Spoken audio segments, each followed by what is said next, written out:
Sairam. I offer my most loving pranams at Bhagwan's lotus feet, and I pray to Swami that he gives us all the understanding that he alone is the one who speaks, he alone is the one who listens. Brothers and sisters, elders, Sairam to all of you. We are celebrating a day which we believe is the day on which Swami declared his avatarhood, the day on which Swami revealed his true nature. But interestingly, though we call the 20th of October as the Avatar Declaration Day, the declaration or the revelation itself happened over an extended period of time. I'm sure most of you are aware of Swami's childhood and the events that occurred during that period. Swami would materialize objects, Swami would take children to the Kalpavriksham and materialize many fruits from that tree. Swami would pull out objects from an empty bag. But that time Swami would tell those children that if you talk about this to other elders, I will stop doing these things. So it was kept under wraps. But slowly after Swami moved on to Urvakonda, is one of the most important episodes that happened on 8th of March 1940.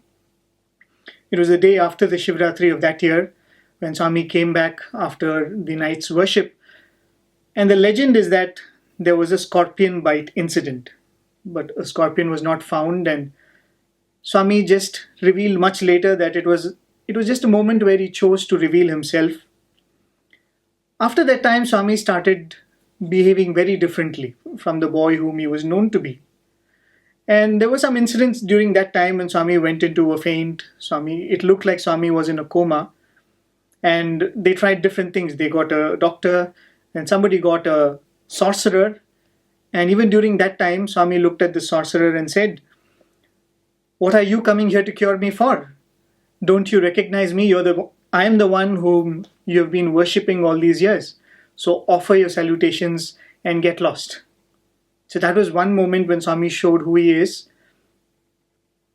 And then after that, the episodes in Kadri and all of those incidents where the family was desperately trying to get back this child who had started behaving so differently. After all those episodes, they said, all right, we'll put him back to school. We'll take him back to Urvakonda, let him join the school. Maybe the environment at school with friends, things will change. So they take him back to school. And during the vacation, again, that incident at Hampi, where Swami showed that he was one with the deity at the temple at Hampi, the Virupaksha deity. But none of these were proof enough. All the while, the family, especially the elder brother, were thinking that they could do something still to reclaim this child of their family. But Swami would say that it happened on the 20th of October, the day we are here to celebrate, when Swami was one day going to school. He lost that collar pin which was given by the government officer who had taken him to Hampi. And on that day, Swami said that this is the moment. And Swami would chant a beautiful poem, sing a beautiful poem, saying that this was the poem that I sang on that day. When Swami went back to his home, when only his sister-in-law was there, he threw the bag of books and he said, "I am no more your Satyam." And Swami sings that poem, "Nenu sayini teliyumu nikkamuganu, mamata bayumu yatnamul manukonumu, paase naku mitodi deha sambandham inka, kaadu nanpatte mari yetti ghanuni kaina." So till then, this family was still trying. They were taking him to a doctor, they were taking him to holy people. They thought that this boy was possessed by somebody called Sai Baba. But on that day, Swami said, "Nenu sayini teliyumu nikkamuganu." This is the truth. This is the final fact. Yatnamul manu konumu. He said, give up your efforts. You can't do anything about this. You have to accept this truth. And Swami said, "Kaadu nanpatta mari yetti ghanuni kaina." He said, however great one may be, however immensely scholarly one may be, he cannot change me from my resolve. Swami said, my devotees are waiting, my task is waiting for me, I have to go. So this was the moment when Swami said, though he was revealing all through his childhood what his divinity is, it was on this day, the 20th of October, Swami said, there is no more going back. This is the reality. and you all have to deal with it. And as I said, the incident was marked by the loosing of the collar pin. And we had the opportunity to speak to one of Swami's schoolmates, the son of Mr. Anjanelu. We all would be aware of that person. It is in his house, Swami went and sat on the rock and sang Manasa Bhajare. His son, I think his name is Narsimdas, used to travel with Swami every day from home to school. And on that particular day, Swami lost that collar pin. And for a few minutes, Swami was very, very panicked. He was searching, they were searching all around the school, in the playground. But suddenly Swami stopped. And Swami said, "My eyes left me." And these little children around Swami were surprised, what was this boy speaking about? And when Swami was referring to that incident, Swami had much later written a beautiful song on that incident. Swami would sing, "Collar pin nokati jari kanapadaledu, marpu kaligenu nadu." He said that was the day when the collar pin was lost, and that was the day the change came. So though the revelation was slow, though the declaration was happening over many, many years, Swami said that was the day that brought the change.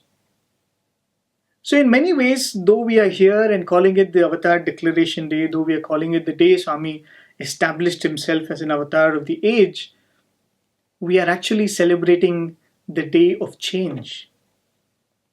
And the change is, Swami says, I am divine, I have come before you, and when you recognize this fact, things will change. Everything changed for that little family. It was a very small and simple family in Puttaparthi, not very sophisticated. They were all very, very ordinary people. But when Swami declared this, their lives changed. And it is that change that we are celebrating. And when Swami said, that day is the day of change, I think that is a hint for all of us. How do we have to observe this day? What should this day remind us of? We all would have seen, when a couple gets married, eventually when they get a child, when an infant comes home, the entire household changes, right? A small baby coming into the house, the lives of all the people in that household changes. Everything is centered around that child. And I've had brothers and cousins who get children when they're born. You would see that the clothes will be hanging all around the place, the play toys. When the child starts crawling around, and you're all scared, what will the child pick up and put in their mouth? So you keep the house clean. A small infant coming into the house causes so much change. The challenge that Swami is throwing at us is, I am coming into your life. And this is my reality. This is my divinity. And I am entering your lives. How much are you going to change? How much is your life going to modify to acknowledge this presence of this new person, of this divinity which you've come to meet with? And I feel the Avatar Declaration Day is a day of such a change. But of course, before that, the question is, what do we know of Swami? If you were to ask me, is Swami God? Well, out of my devotion, I might say, yes, Swami is God. I might say, yes, Swami is the God of all gods. But the fact is, there is no way I can tell with guarantee. If you give me a gadget and you ask me, what is this? Even if it looks a bit different, I might say that, okay, this is a mobile phone or this is a TV remote. Because I've seen those objects before. So even if it is in a new form, I can recognize the functionality of that object. Or if you give me a pen, which looks like some other object, I might, fiddle with it for a few minutes and then say, it's a pen. But when you show somebody and ask me, is he God? Do I have knowledge of God before to say that he is or he is not? So most often we go by what Swami says. And that is why the Declaration Day Swami had to say, Nenu Sayini Telimu. I am God and I am Sai. Many years ago, when Swami was standing on the portico and talking to some students and devotees, there was this one devotee who was talking to Swami and he became very emotional. And we all tend to do this. We think that Swami likes to be praised. So this devotee was saying, oh, Swami, you're divine. You're God of all gods, you're God of this, God of that. And in the process of that praise, he said, Swami, you are Brahma, Vishnu, Maheshwara. Till then, Swami was quiet and Swami was looking at the boys around. But when he said this, Swami, you're Brahma, Vishnu, Maheshwara, Swami stopped and said, what did you say? He said, Swami, you're Brahma, Vishnu, Maheshwara. Swami said, Chi, they are my managers. Swami said, I have appointed them and I've given them jobs of creation, sustenance, and destruction. Swami said, I am beyond them. Do we really know who Swami is? I remember many years ago when, after our studies, we were waiting for Swami to give us a job to serve him in the ashram. Swami once called us all for an interview, 10 or 15 of us who were waiting that way. And in the course of that conversation, one of the students told Swami, Swami, you can give us a job whenever you want. There is no hurry. But why don't you at least talk to us now and then? Because Swami had called us after a very, very long time. And he said, Swami, at least keep talking to us now and then. Let's talk about the job later. And in many ways, that boy just voiced all our feelings. We were not telling it, but that boy became emotional and he told that to Swami. And we thought Swami also will be moved by that prayer. But Swami kept a very stoic expression. And Swami was reading a letter and Swami looked at us and said, you think I have no better work to do? Swami said, do you think I have no better work to do? And then very, very casually, very simply, Swami told a statement which on any other occasion when Swami said, I don't have time to talk to you, would have hurt you. But what Swami said that day was a lesson which we all cherish, because Swami said, Yenni lokalu chuskovalra nenu. Swami said, how many worlds do I have to take care? Do you think I don't have any work and I have time to talk to you? These were the very words of Swami. Yenni lokalu chuskovalra nenu. How many worlds I have to take care of. And it was that Swami that day we were sitting and saying, Swami, you're not talking to us, you're not taking our letters, we are very upset with you. Do we even recognize whom we are interacting with, whom we have invited into our lives? And when such a divine personage walks into our lives, shouldn't our lives change? Before I come to what exactly is probably the change we can all try to bring in, I would like to say a few words about the people around Swami during this entire period. Not all of them accepted Swami as he is. There were many, many incidents. If you read Swami's childhood, you would know that when Swami was brought back from Urukonda, there was somebody who came and told, this boy is possessed, we'll have to take him to Gatikachalam. There is a Narasimha Swami temple there and we have to take him there. And this little boy, 14 years old, he laughed and he said, why do I have to be taken to my own temple? These were the very words of Swami, and people around were thinking this boy has really lost it. There's something really wrong with him. So even when Swami was revealing himself, not all people around were able to accept it. And we all know that in 1947, his brother was still writing a letter to him and he said, you could still become a very good officer in the government. Because that was what they were thinking, that at some point, this whole show will come to an end and we can get back to our lives. But for those who acknowledge Swami as a guru, as a divine person, as the ultimate among gods, their lives accordingly changed. Many times when Swami is talking about himself, Swami would say, I am God, but so are you. I am divine, but so are you. But Swami would add, the difference is, I know it. The difference is that I know that I am God, but you don't know it. So in the knowing, there is so much of importance.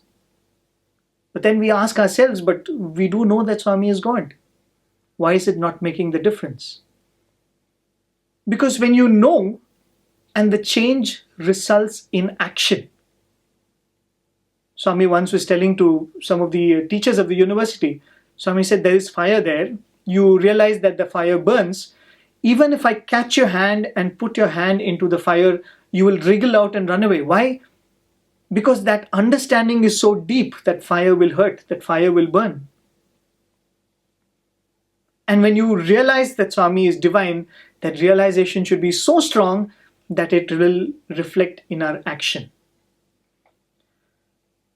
What can be that action? Acknowledge Swami as anything. If you acknowledge Swami as a guru, it is not just saying that I believe Swami is my guru.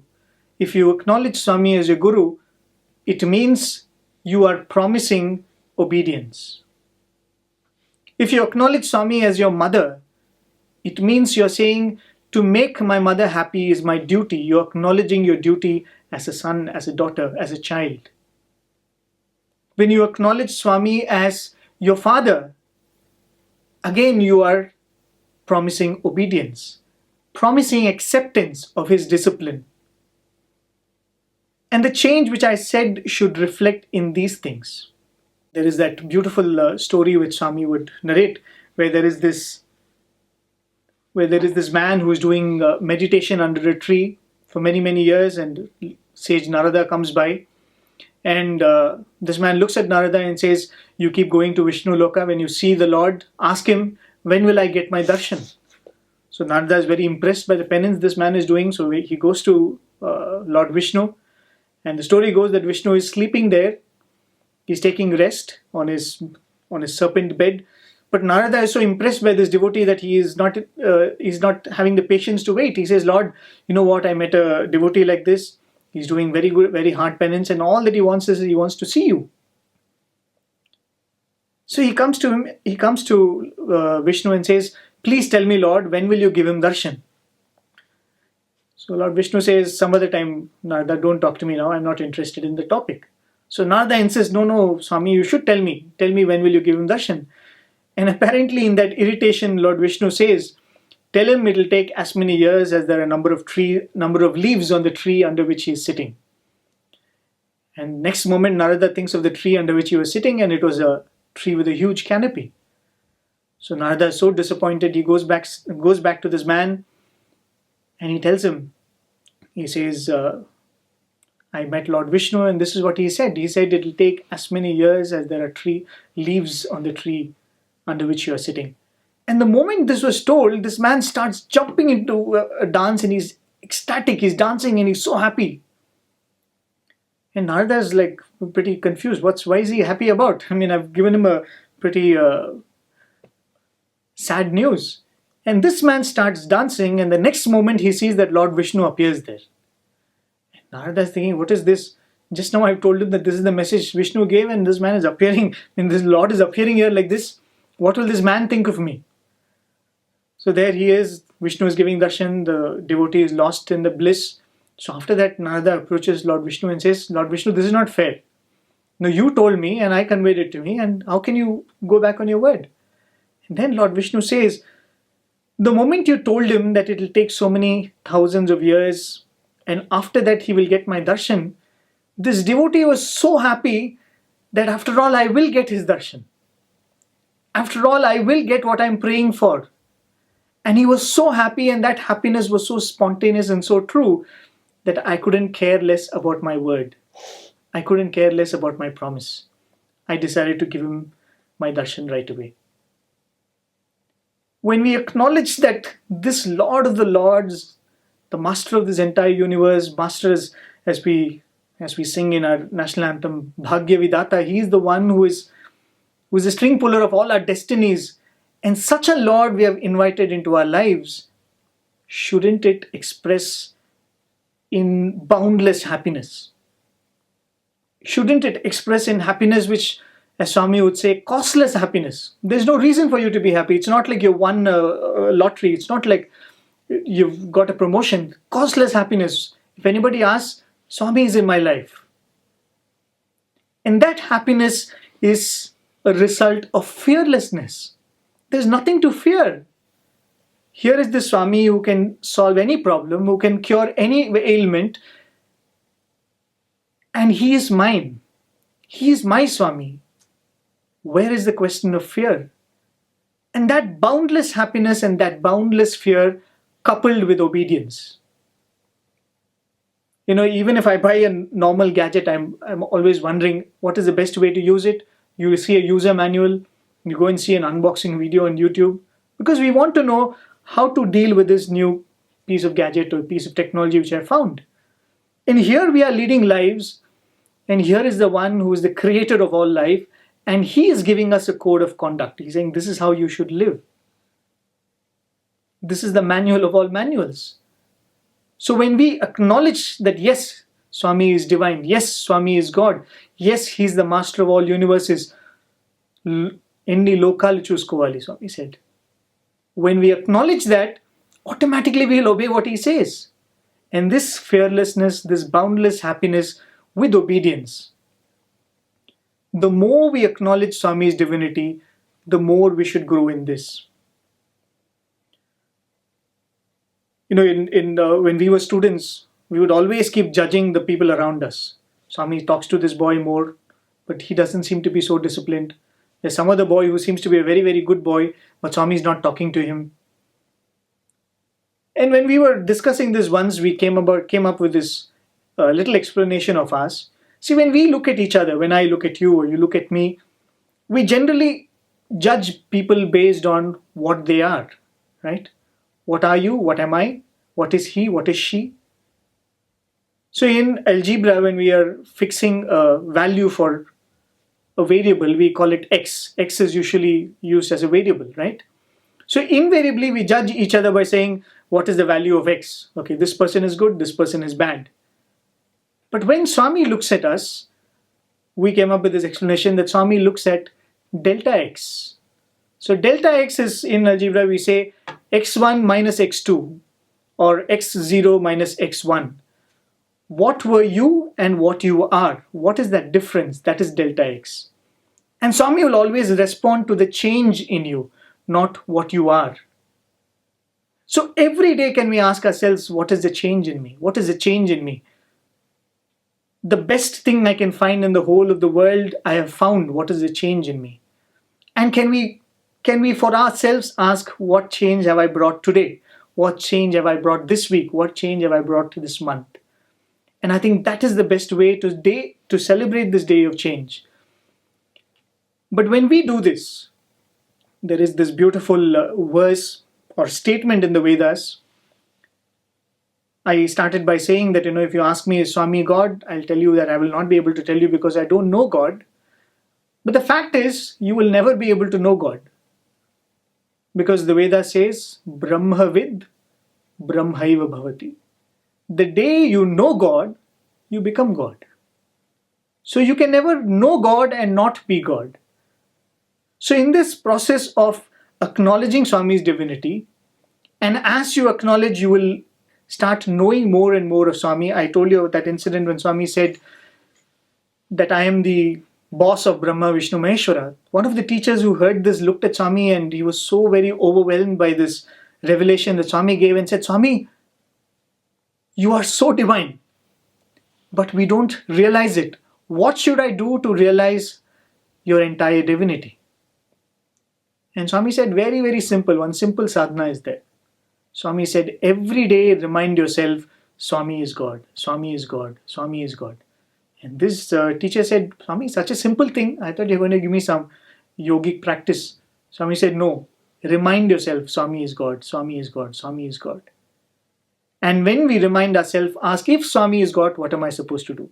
If Swami is God, how should my life change? And when this change happens, as the Veda says, Brahmavid Brahmaiva Bhavati, as your knowledge of God increases, as your realization of whom Swami is and his divinity increases, you are yourself going closer and closer to your inner divinity. And the day when we completely recognize whom Swami is, Brahmavid, when we know his divinity completely, we become one with that divinity. And it was Swami saying that is the change I've come to bring. He said, this is the day of change. Because this is the day when you acknowledge Swami, this is the change which begins happening in us, and it is up to each one of us to foster this change and to ensure that this change happens and there is progress. I thought these were the only words I'll share with you. These were the thoughts I'll share with you. I thank you all for the opportunity and for your very patient listening. I most lovingly offer this effort at Swami's lotus feet. Thank you. Jai Sai Ram.